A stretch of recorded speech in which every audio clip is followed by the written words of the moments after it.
Isang magandang hapon sa lahat. Lahat po inaanyahan tumayo para sa ating national anthem.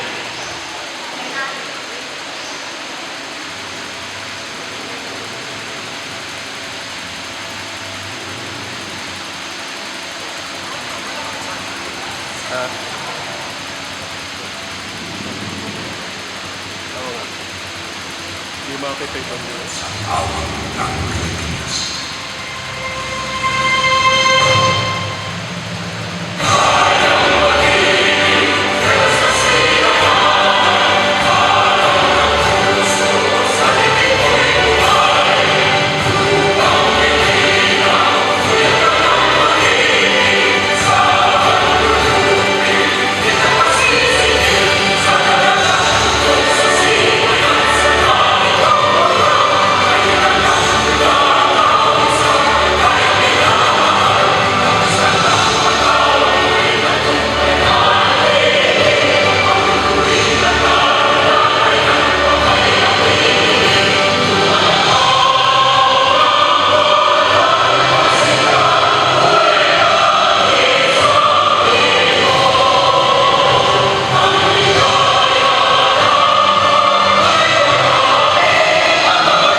Manatili lang po nakatayo para sa ating prayer. Third King Solo.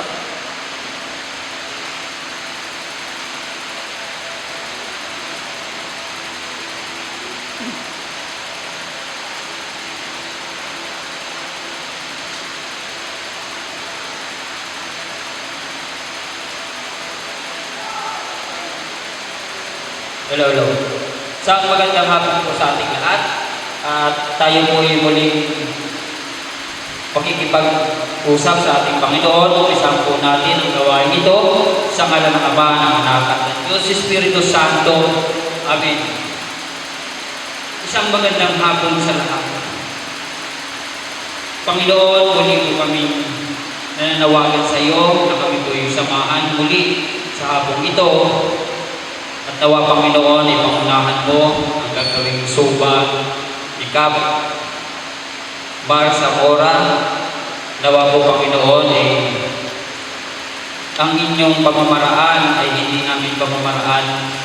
At alam namin, Panginoon, ng iyong kabutihan ay walang makakahigit doon, Panginoon.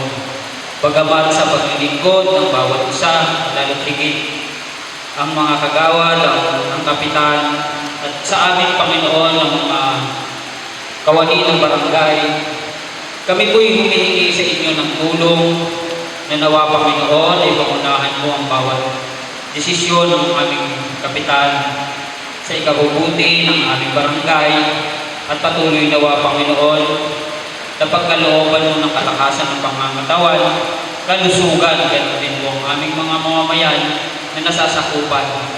Nawa po, Panginoon, sa krisis na dinadaanan ng aming bansa, patuloy mo kaming bigyan ng pag-asa, linaw kung saan, Panginoon, kami po ay naniniwala na pangsamantala ay mairaraos din namin ito. Nawa, Panginoon, sa tulong po ng mga nanunungkulan sa aming mga kagawad, sa lupon, mga tanod, staff, sa aming lahat po na, Panginoon, na gumagawa sa barangay na ito, ay pagkalooban mo, Panginoon, ng sapat na desisyon upang sa ganon na maging patas lamang kung saan sa aming mga mamamayan ay makatulong din kami ng maayos, nawa po ay maiwasan kung anuman ang mga krimen. Layo mo po sa kasamaan, Panginoon, ng aming bayan, ng aming barangay. Patuloy nawa, Panginoon, na samahan mo kami kung anuman ang andikain mo, nawa po ay ito ang masunod. Ang lahat po ng ito ay hinihiling namin sa matabis na pangalan ng anak na si Jesus. Sa ngalan ng Ama, ng Anak, ng Diyos Espiritu Santo. Amen.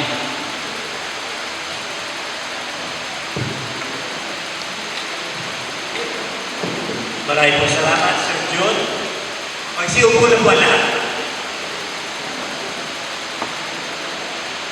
Isang magandang hapon po muli sa lahat. Welcome po sa ating first semester na SOBA ng ating barangay para sa taong ito.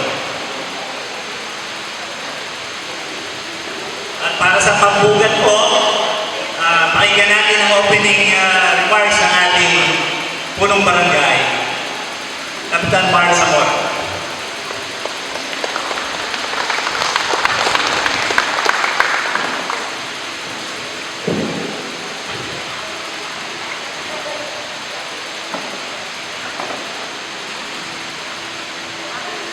Magandang hapon po sa ating lahat. Sa ating mga panauhin, ang LGO3 ng JLG, Mr. Jan Billy Yokot, ay wala pa ngayon. Si Ma'am Joy B. Naman ko ni Sir Billy. At ang ating bagong barrio substation commander, Cap Julius Jose Villafuerte. Sa ating mga kagawad, sa ating SK German at mga SK kagawad, ang ating mga lupon nandito ngayon, barangay tanod, barangay staff.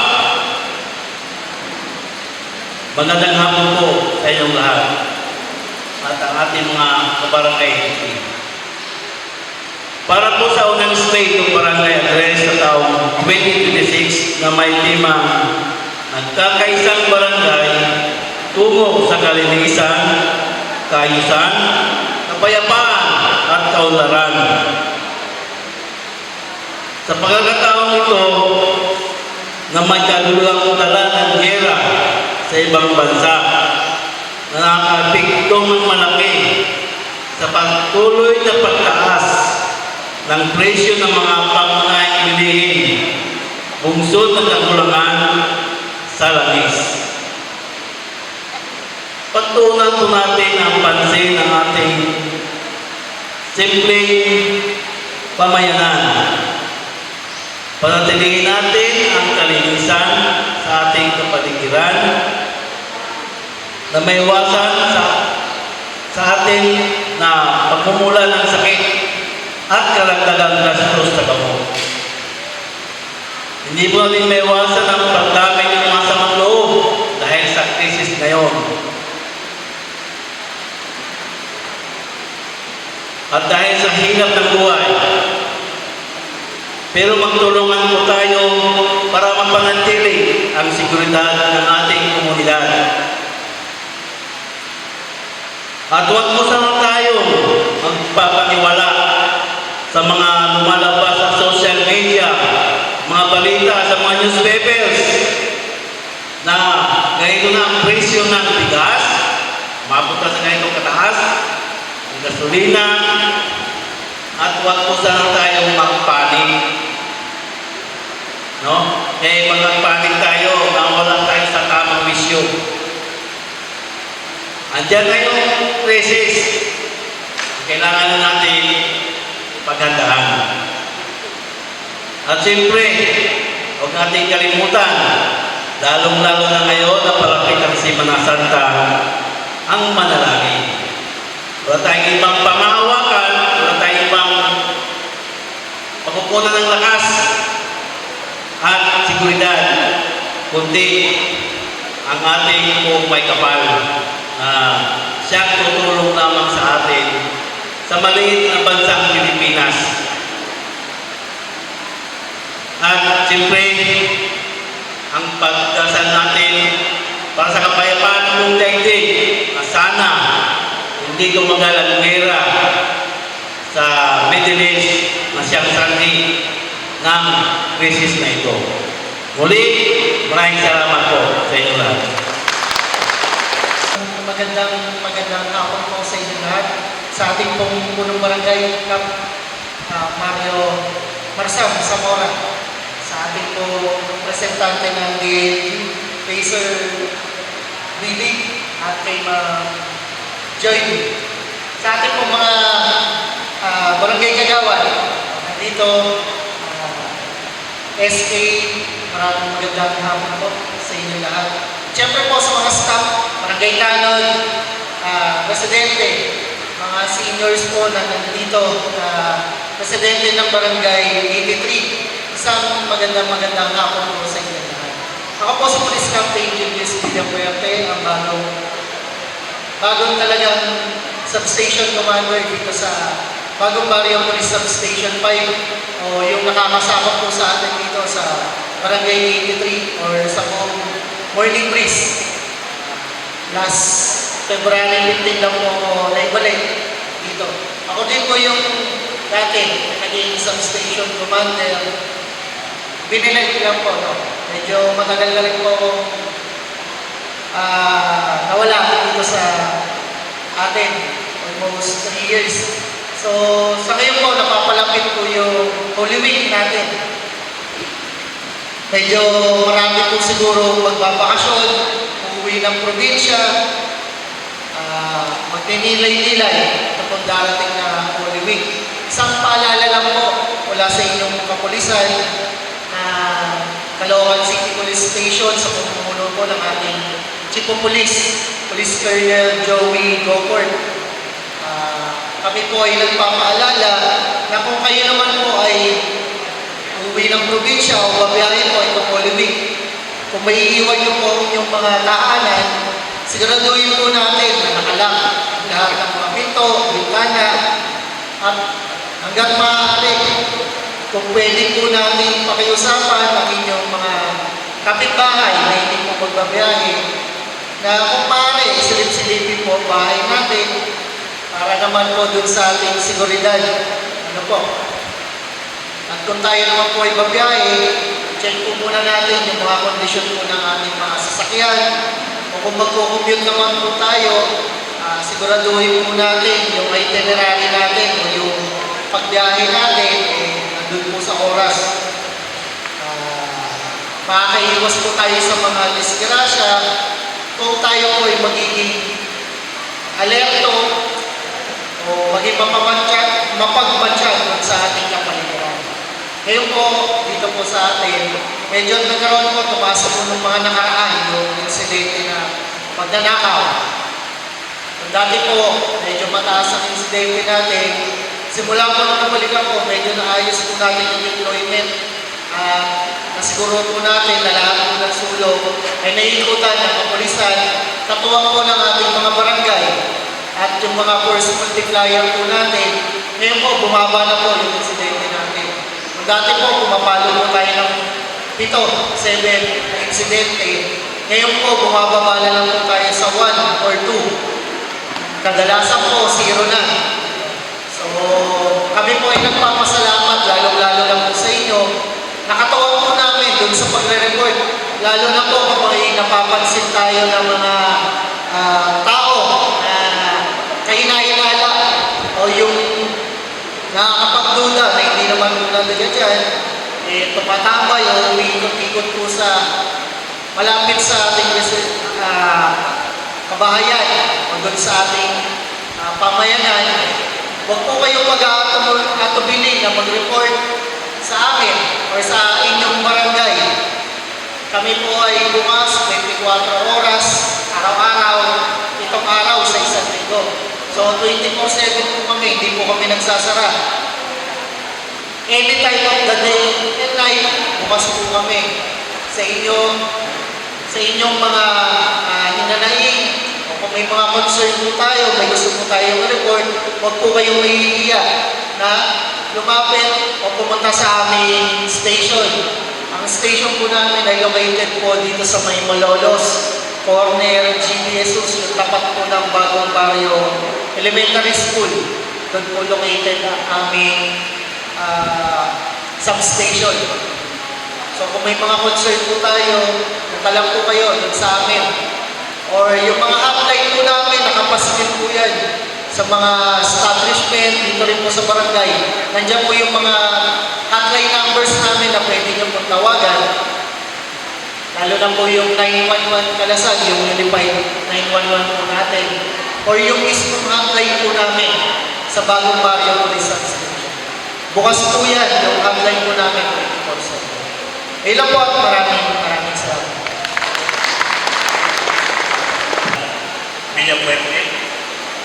Sa punto po ito ay susunod nating guest speaker ay galing naman sa DILG na walang iba kundi si Sir John P.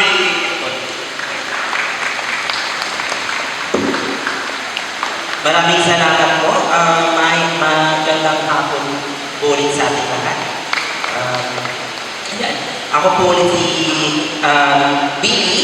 Pwede niyo pa ako tawagin Billy, sa LGO3 officer ng DILG. So kasama ko po ngayon na isa po nating LGO3 pa, si Ma'am Joy P. So dalawa po kami ngayon nag-handle actually sa Zone 7, 8, and 9. So saka kagalang-galang na at punong barangay, Kap Mario Zamora, ating mga sangguniang barangay members, sangguniang kabataan officials, at sa ating po mga residente ng Barangay 83, magandang hapon po. Nakakatuwa po no, kasi I think that was last October, nandito rin po ako para magsalita sa inyong Barangay Assembly at masasabi ko mas marami po kayong aktibo na at dumalo sa ating Barangay Assembly. So ibig sabihin, mas marami po mas gusto makipag-participate dito sa mga usapin ng ating barangay. So palampakan po natin ang ating mga sarili. Yan, maraming salamat po sa pag-organisa ng ating Barangay Assembly Day sa unang semestre ng taong 2026. Hindi po magiging ganap na matagumpay ang pagsasagawa ng ating Barangay Assembly kung hindi sa pamumuno ng ating butihin. Punong barangay, Kap Mario Zamora, sa ating mga sangguniang barangay members, functionaries, sa ating mga lupon. Nandito po ba ang ating mga lupon? Sa ating tanod, street sweepers, sila po ang katuwang sa natin sa paglilingkod sa ating barangay. Alam naman po natin na ayon sa mandato ng Section 397 ng Local Government Code, lahat ng barangay dito sa Pilipinas ay kailangan magsagawa ng barangay assembly 2 beses isang taon o isang beses kada isang semestre. That's 6 months per semester. So January to June, June to December. Ngayon, isinasagawa natin ang unang semestre, ang barangay assembly ng unang semestre ngayong taon, which is January to June. Malaki ang naitutulong. Ano po ba ang purpose ng ating barangay assembly? Dito po sa barangay assembly, dito po natin pwede pag-usapan yung mga issue ng barangay, mga gayon din yung mga programa, plano at mga aktibidades dito sa ating barangay, no? Kasama, actually, marami po tayong mga issues din ngayon, tulad na lamang kung kakalabas lang ng Memorandum Circular 114, yung sa energy crisis, no? May mga, actually, na malaking epekto ng crisis o yung energy crisis ngayong taon kasi po maraming mga trips, maraming mga mga alis ang mga na-cancel. So may mga lugar po na imbis na may mga activities outside ng kanilang lugar, halimbawa ay yung seminars, pinagka-cancel na po. Alinsunod po ang in compliance na rin po sa ating Memorandum Circular 114 para po makikisa po tayo sa pag-save ng ating energy and fuel consumption. So, hindi naman, although bawal, hindi po siya explicitly sinasabing bawal, pero highly encourage po siya na sana ay makatipid tayo sa barangay at hindi po in-encourage na hindi po muna lumabas. Kung halimbawa mga activities po tayo sa ibang lugar, ay hindi po muna lumabas. Dito na lang po sa barangay gawin para makatulong po tayo sa pag-save ng ating energy. So isa po yun sa mga pinaka-latest na mga issuances na ipinalabas ng ating departamento. At ang latest issuance na Memorandum Circular. So yun po, medyo i-discourage po namin yung paglabas-labas po na nung ating area of responsibility. So kung maaari pong magawa dito sa barangay, pwede naman po para mas makasave po tayo, makibahagi po tayo sa pagsasagawa o pagsisave ng ating energy. Ayun, balik po tayo sa barangay assembly, medyo na wala po yung ating discussion na yan. Ang tanong po natin ngayong barangay assembly ay ang nagkakaisang barangay tungo sa kalinisan, kaayusan, kapayapaan at kaunlaran. So, ang pagkakaisa po ay nagsisilbing pundasyon ng isang matatag na barangay. Kapag nagkakaisa po ang barangay at ang kanilang residente, ito po ay mas malaki ang chance, mas malaki ang possibility na makakamit natin yung tunay na kaunlaran. Kasi hindi lamang po ang barangay ang dapat gumawa. Dapat, nandun din po kayo para makapag-participate, magbigay ng suggestion o ng ideya kung paano po ba natin matatakbuhin at paano natin palalaguin pauuna rin ng ating barangay. Ang kaisa naman ay nagmumula sa disiplina at pagsunod sa mga lituntunin ng ating barangay. So magkakaroon po ng kaisa, tayo po mga residente, tayong taga-barangay, ay sumusunod po sa mga ordinansa, mga local laws and rules and regulations ng ating barangay. Ano po yung mga example? Yung road clearing, di ba po? Kung maayos po yung ating mga daan, yung pakikisa po natin sa kalinisan, panatilihin natin malinis ang ating mga kapaligiran, ang tapat ng ating bahay. At ang pagsunod po sa mga ordinances, halimbawa yung mga curfews, yung hindi pagbibidyoke outside beyond 10 p.m. So yun po, nakaka-contribute po yun, nakaka-ambag po yun sa kaayusan ng ating barangay. Ang kapayapaan naman po ay bunga sa maayos na ugnayan ng bawat isa. Isang barangay na may respeto, malasakit at bukas sa komunikasyon. At sa huli, ang kaunlaran po at talaga natin goal sa kahit anong barangay. No? Ang kaunlaran ay makakamit lamang po natin kung may pagkakaisa, may kaalisan at may kapayapaan sa ating barangay. Sa mga mamamayan, sa ating po mga mamamayan ng Barangay 83, nais ko pong hingin natin yung personal na commitment at partisipasyon po sa mga programa po ng DILG at suporta po sa barangay. No? Tulad nung nabanggit ko po kanina yung kalinisan, programa po siya ng DILG pang mapanatili at ma-ensure natin ang ating lugar, ang ating barangay ay malinis at ligtas para sa lahat, ligtas na pamuhayan para sa lahat. Ayun, bago po ako magtapos, tayo po muling pasalamatan ng ating mga barangay officials, kay Cap, Zamora, sa ating barangay Kagawad, sa ating sangguniang kabataan officials, Barangay Development Council, ng mga committees po natin, ang Barangay Abuse Council, and Barangay Peace and Order Council. Actually po, nagkaroon pa po kami ng assessment dito sa ating Barangay Peace and Order at saka Barangay Anti-Drug Abuse Council. So ongoing po yun, malalaman po natin kung functional po ba or compliant ang ating barangay. So far, sa initial assessment naman po natin ay functional at compliant naman po ang Barangay 83. Palakpakan po natin ang bawat isa. Yan po ay hindi pagiging posible kung wala po ang inyong partisipasyon at sipag at tiyaga ng ating mga barangay officials. Bukod po dyan, ang ating Barangay Council for the Protection of Children, Barangay Disaster Risk Reduction Council, lupod ang ating mga barangay tanods. Meron po bang barangay tanods dito? Mga masisipag at natatapang ating barangay tanods, street sweepers, bird, at iba pang barangay-based institution. Sila po ay nagtitiyak ng bawat isa sa barangay ay mabibigyan ng angkop na serbisyo. Ayan, nais ko rin po pasalamatan ng ating city government officials on behalf of our city director din po ng DILG, si Ma'am Jennifer Galorport. Again, maraming salamat po, pero bago po ako magtapos, nais ko rin pong tawagin ng ating isa pa po, ang aming kasamahan po sa DILG, isa po sa ating mga DILG officer ng ating barangay, si Ma'am Joy D. Concepcion Arcelo. Good afternoon po, Kap Mario, at sa buong po ng Sangguniang Barangay ng Barangay 83. At sa inyo pong lahat, masaya po ako na makarating. First time ko po dito sa inyo. Ito po pala yung famous na morning breeze. No? Nakita ko yung school, tsaka yung ano. So, first time ko po kasi ako po ay galing ng Valenzuela, DILG Valenzuela for 8 years and 2 months. So, first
hapon po muli.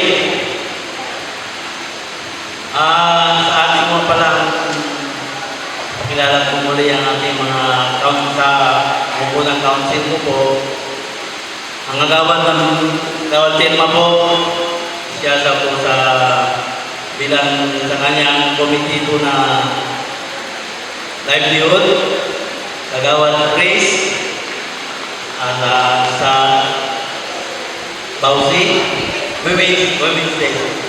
Kagawad Rita, sa Clean Green, Kagawad Tikyo sa Prison Hotel, Kagawad Frank sa DRN, ang ating SK Chairman, at si Kagawad Marcel sa Health. At muli po, andito rin po ang ating mga lupon, tanod, at andito rin po ang ating fire chief, no? Meron tayong fire truck ngayon dito, at ang fire chief natin ay si Carlos Doongo. Sir, thank you, welcome. At sa mga senior citizen na dito ngayon, wala nga lang si Pres Joniel Rivera. Muli po, sa lahat ng dito ngayon, mga kabarangay, magandang hapon muli.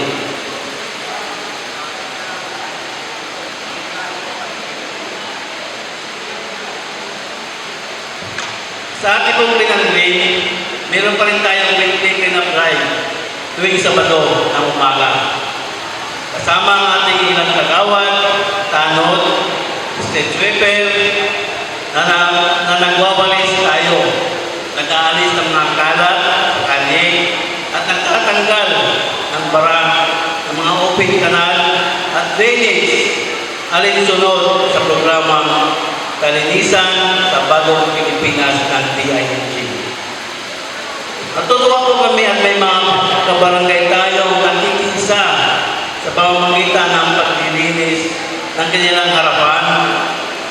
Ang simplisyo pong ito ay patuloy na ginagampanan ng ating barangay para mapanatili ang kalinisan at makaiwas na may mapagdaran ang mga lamok na naghatid ng sakit sa ating pamayanan. Tuwing madaling araw naman po, ang ating mga masisipag ang matyagang state sweeper na bawalis sa ating kapaligiran sa buong barangay district. Kasama na rin po doon ang karating barangay, diba? Ang Monserrat, kasama doon ang barangay Tipor. Kasama na rin po paglilinis yun.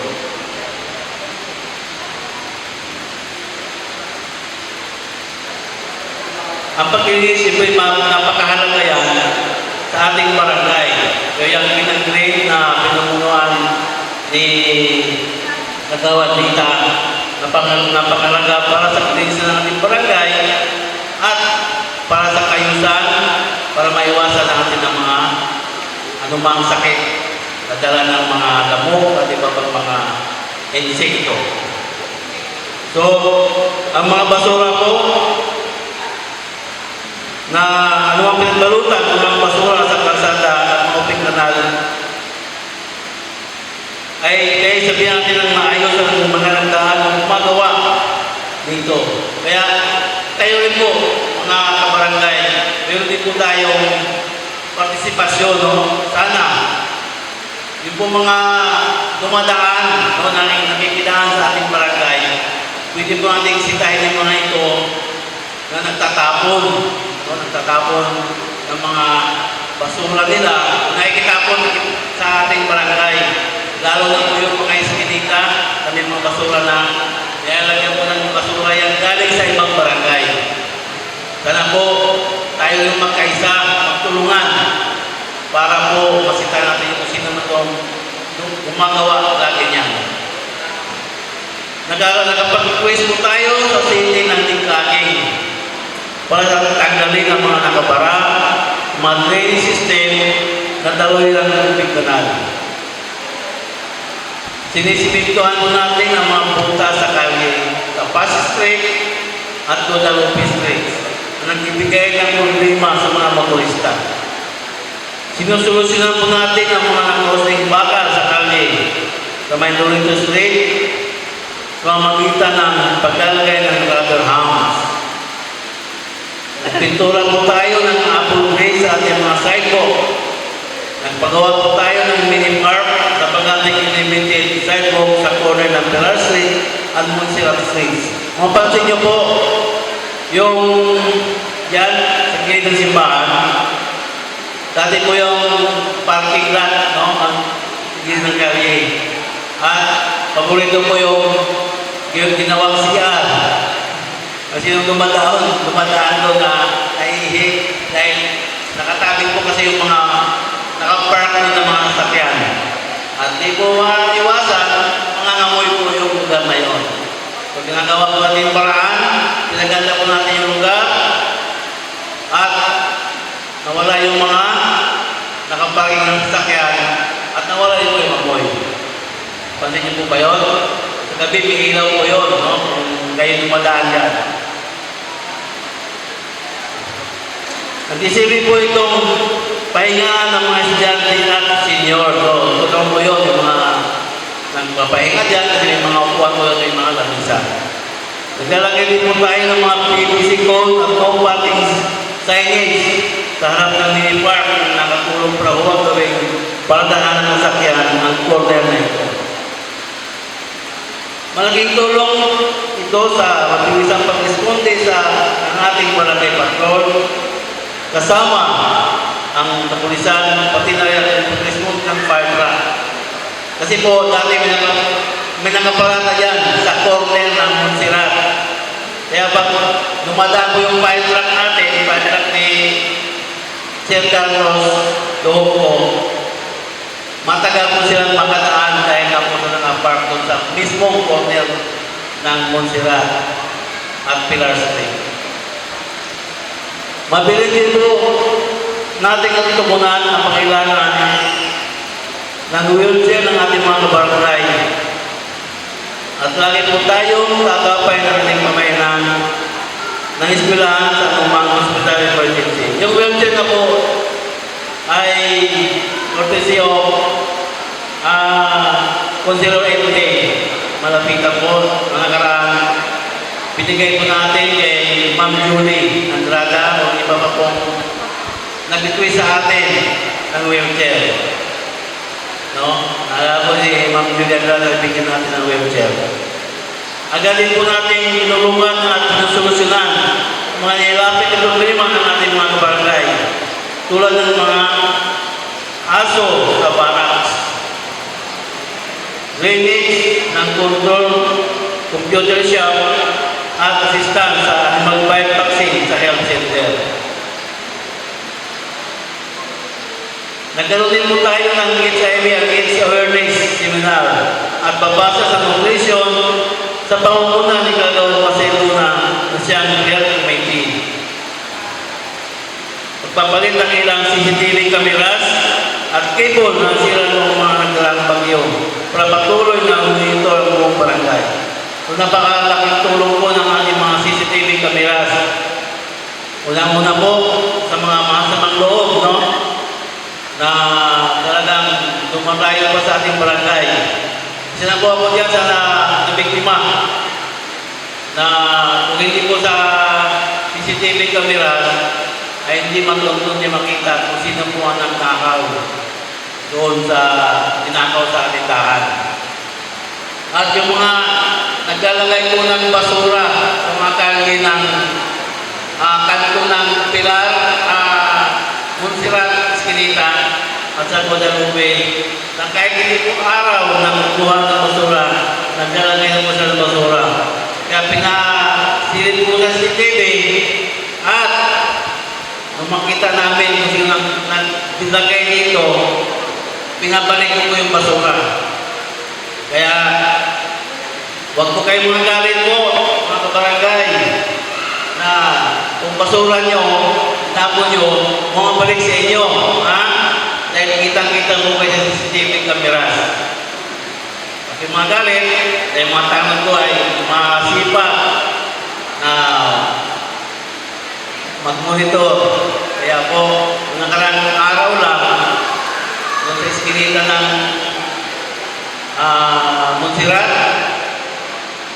kami pinalik yung dalawang kumpol na basura.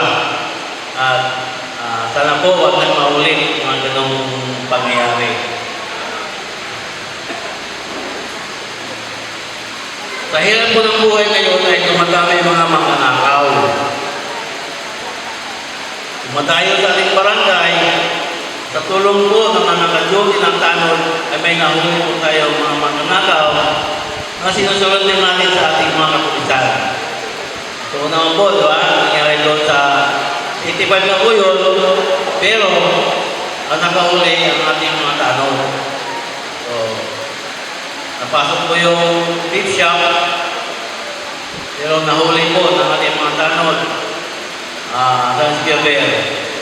Siya po yung nakahuli kasama ng ibang mga tanod na nahuli yung magnanakaw talaga. At agad po natin po sa kapulisan. Nakikisa ang barangay dito sa DILG na makapag-submit na compliance report tulad ng BCPC, Barangay Council for the Protection of Children. BAUSI, Violence Against Women and Children, KP, Tarungan ng Barangay, BPAPS, Barangay Peace and Order, Public Safety, BADAC, Barangay Anti-Drug Abuse Council, BINAP, Barangay Nutrition Plan, ICA, Barangay Solid Waste Management, iba pang mga sinasabit sa reports para sa sale of good local government sa Barangay Unity. Ito po, lahat ng compliance na yan ay nagagawa. Nagagawa po ng ating masipag na sekretary. Ibang tulong po ng ibang mga kagawad. Pero ang ating masipag na sekretary, Jessica, siya po lahat ang bigawa niya. Na makapag-comply tayo on time sa ating JMG na. Toto, lagi na kamo nito. Lagi, pag-deadline na, naka-chat na, naka-text na Jessica yan. Kaya mga kapangay, kaya isa po nating proyekto ay sisimulan po nating renovate ang kapirasong lugar sa court para magsilbing daycare na naging barangay. Alam niyo po, meron na akong nandang daycare sa second floor, pero mas request po ng mga nanay at ng limang mates ng sa daycare na mas maganda daw po na sa baba ang daycare kasi mga bata nahirapan umakyat pag-aw. Kaya naplano ko po isang lugar dito sa ating barangay, maglagay ako ng daycare. No? Kaya mga nanay, kung meron kayong mga bata kung mag-aaral pa lang, mga daycare, mga edad pa lang para sa daycare, maka this year, magkaroon po tayo ng daycare sa ating barangay.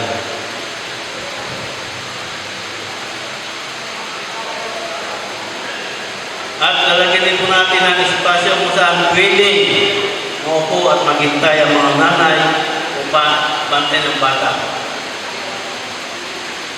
Kung napansin niyo po ang itong ating basketball court, may mga pansin-pansin na pong pintura, yan po ay simula na po para this coming Holy Week, ay wala po tayong palaro dyan. After po ng sinakulo ng simbahan, umpisahan na po ang pagpapintura nito basketball court. Sa matapos po sana yan, after ng Holy Week. Kaya, matagal na rin pong ginamit ito namin pinturahan, no? Kaya, dito, isa na rin po ang project ng ating barangay na mapaganda rin po itong ating basketball court na lagi pong ginagamit ng ating mga barangay at ating barangay para sa sports at higit sa lahat ang ating syudad po na lagi pong magamit sa ating basketball court at barangay ito. At mga pangalan ito po, sa lahat po ng alam ko, hindi na wala problema sa barangay, hindi na wala ang mga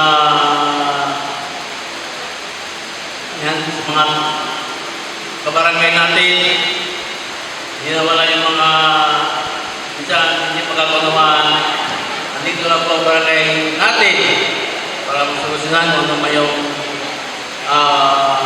pangailangan ng barangay. Daw na kayo sa place natin.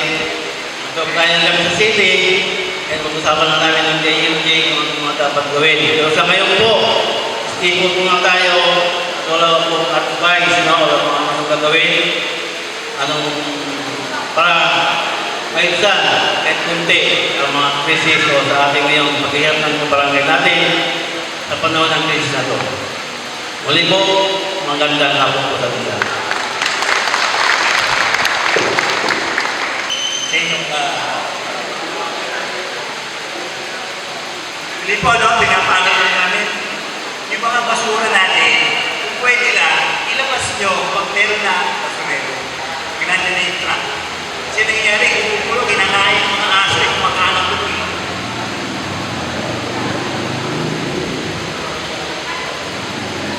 At para po sa closing remarks, patawagan po natin muli ang ating kapitan para sa mall.